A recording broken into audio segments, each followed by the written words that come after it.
आमची उठा नाही त्याला काहीच येत नाही तरी तो वाटला आमचं मुळ्यात उठलं. त्यानं फुगडीला हात लावला त्यांनी ब्रह्मानंद घेतला. अहो ते तसे झोपतच नाही.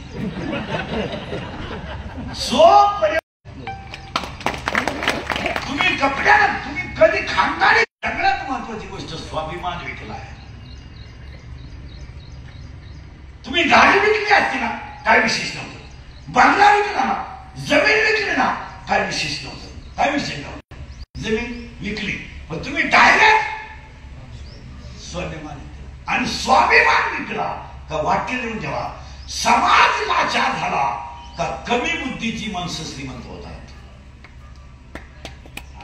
समाज लाचार झाला का कमी बुद्धीची माणसं श्रीमंत होतात आणि बुद्धी नसणारी माणसं राज्य चालवतात. हा कर्णाच्या इतिहासातला इतिहास आहे.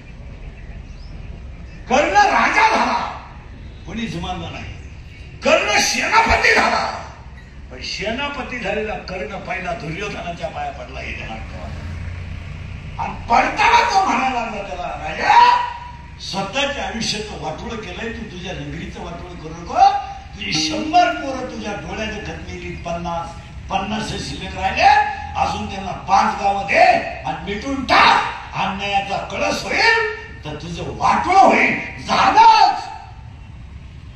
झालंच आणि जुगार खेळायच्या अगोदर विदूर पाया पडला होता. याचं विदूर बबडे जुगार वाईट आहे खेळू नको तुझी खानदान संपेल.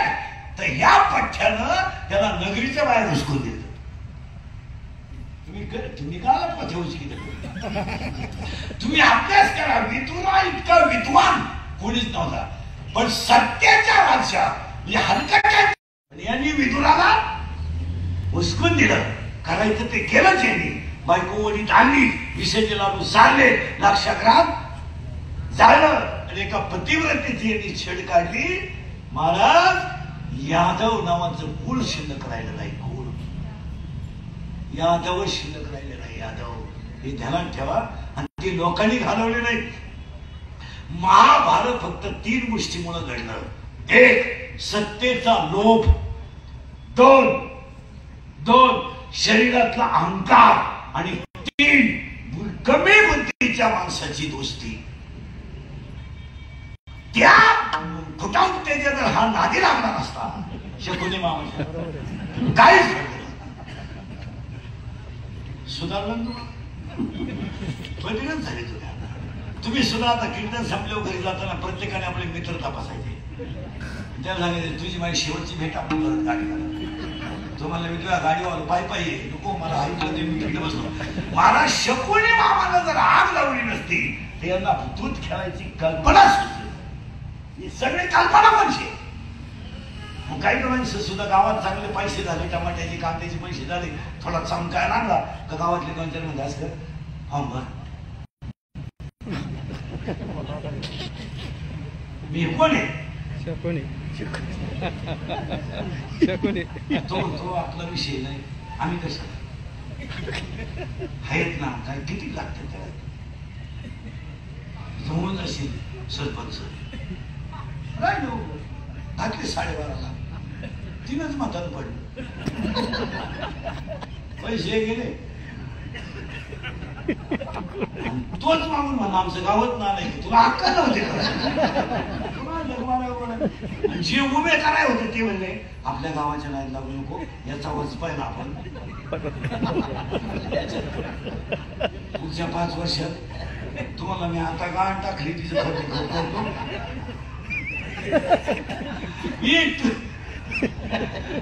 सगळे शकुनी मामाचं ना मला काहीच गरज नव्हती महाभारत घालायची. काहीच फक्त एकच शब्दाने घडलं लोभ. ती जरी तिने काय भेटली नसती ना तिला जगाचा बाप सुद्धा माणसाला गेला नव्हता. तर ती ज्या त्याला आली दरिद्री फटे मेंदूची तिने ती काही बुद्धी भ्रष्ट केली. अख्या रामायणाचा बंग्या करून दिला. तुम्ही अभ्यास करा.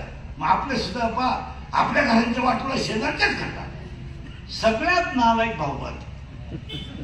भाऊबंद आहे तुमचे माझे असे खपाखप मेले पाहिजे.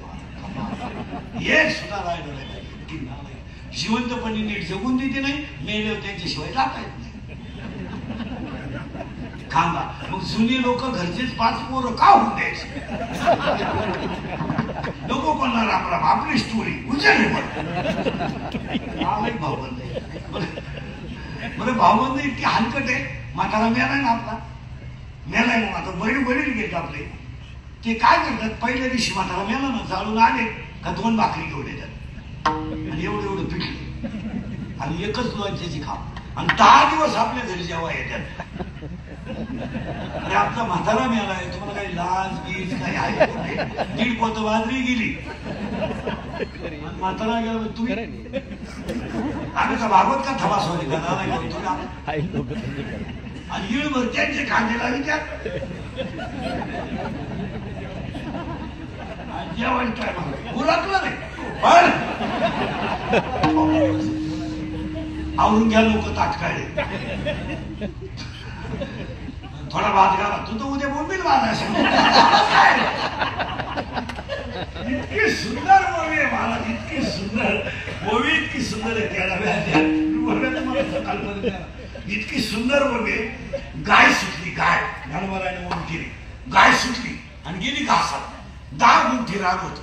तिनं तोंडच टाकवलं नाही, नुसती उडी हाणी सुटली. शेंडा खाऊ का बुडीक खाऊ, शेंडा खाऊ का बुडूक खाऊ. उपाशी केली ना गाय. गणवराने उभी केली. इनवा चारा भांबावे पशु, इनवा चारा पाहिला आणि ती गाय जशी भांबावली तशी आत्ताची माणसं फक्त 4 गोष्टीसाठी भांबावल्या. 1 पैसा, 2 मान आणि 3 सत्ता आणि 4 माझ्या पुढे कोणी गेलं नाही पाहिजे. भांबावली लोक, या लोकांना 4 गोष्टी लागतात. मोही सांगला संपत्ती आणि दया कधी एकत्र येत नाही. डाव्या द्यायचं असं म्हणणं आहे. संपत्ती आणि दया जर एकत्र आली तर ती माझी विभूती आहे असं देवाचं म्हणणं आहे.